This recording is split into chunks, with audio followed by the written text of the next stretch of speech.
10 महाविद्याएं देवी आद्य शक्ति माँ पार्वती के 10 महान स्वरूप हैं। ये वो जीवित शक्तियां हैं जो ब्रह्मांड के हर कोने में कार्य कर रही हैं, कभी आपके विचारों में, भावनाओं में, मृत्यु में, पुनर्जन्म में। आइए अब इस आध्यात्मिक यात्रा में एक एक करके माँ के 10 रूपों को श्रद्धा से नमन करते हुए समझते हैं। जब साधक का सामना भीतर के भय, अंधकार और मृत्यु बोध से होता है, तब काली प्रकट होती हैं। उनका विकराल रूप हमारी पहचान, अहंकार और झूठे सुरक्षा कवचों को नष्ट कर देता है। काली साधना वो है जहाँ साधक मैं को जला देता है और वहीं से सच्ची मुक्ति आरंभ होती है। माँ काली मृत्यु से परे जीवन का द्वार खोलती हैं। उनकी माला, कटे सिर और नग्नता सब प्रतीक है उस साधना के जिसमें हर झूठा आवरण गिर जाता है। दूसरी महाविद्या है तारा, करुणा की तारक शक्ति और वाणी। जहाँ काली शून्यता है, तारा उस शून्यता में दिशा है। वो जीवन के तूफानों में नाव की तरह तारने वाली शक्ति है, तभी तो कही जाती हैं तारिणी। तारा को नीले वर्ण की उग्र देवी माना गया है। इन्हें नील सरस्वती भी कहा जाता है, जो सृष्टि के महासमुद्र से पार उतारने वाली नाविका है। तारा जहाँ करुणा है, भैरवी वहाँ अग्नि है। तप और अनुशासन की अधिष्ठात्री भैरवी कुंडलिनी की वो मूल शक्ति है जो मूलाधार से उठती है और जड़ता को समाप्त कर देती है।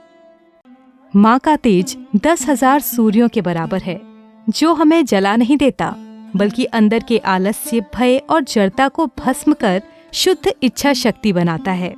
माँ साधना नहीं मांगती, वो तो तप चाहती हैं।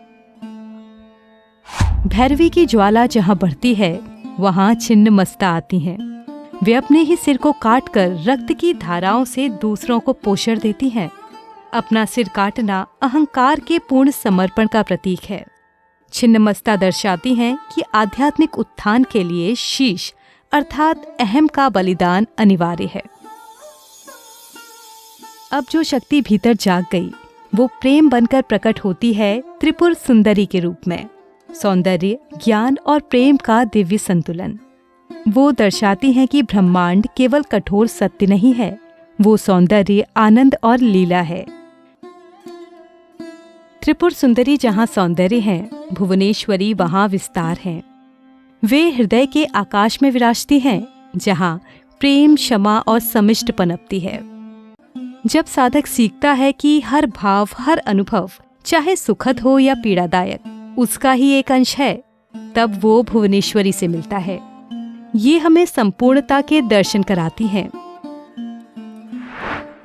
और फिर जीवन थमता है। उत्सव, गति, रंग सब छिन जाते हैं। वहां आती हैं धूमावती, वृद्धा रूप, विधवा, टूटा रथ। अब सवाल उठता है कि देवी होकर भी इतनी निराश्रिता क्यों? दरअसल धूमावती जीवन की उन स्थितियों की अधिष्ठात्री हैं जिन्हें हम सामान्यतः अशुभ या नकारात्मक मानते हैं, जैसे विधवा अवस्था, दरिद्रता, भूख, प्यास, कलह, क्रोध, निराशा आदि। ये सब जीवन का वो चेहरा है जहाँ सब चला जाता है। धूमावती हमें समर्पण के उस स्तर पर ले जाती हैं जहाँ केवल परमात्मा के साथ हमारा द्वैत रह जाता है, बाकी सब धुएं के भांति विलीन हो जाता है। फिर आती हैं बगलामुखी, जो मन और वाणी को स्तंभित करती हैं। जब विचार भागने लगे, जब जीभ कांटे उगले, तो माँ बगलामुखी जीभ पकड़ लेती हैं। उनका संदेश है, मौन में ही सबसे बड़ी शक्ति है। वे हमें विचार, वाणी और हृदय को स्थिर करना सिखाती हैं।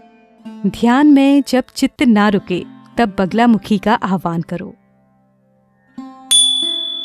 मातंगी उन सभी चीजों की स्वामिनी है जिन्हें समाज ने अपवित्र ठहराया है, जैसे झूठा अन्न, अपवित्र स्थान, वर्जित ज्ञान। वे इन्हें भी पवित्र कर देती हैं।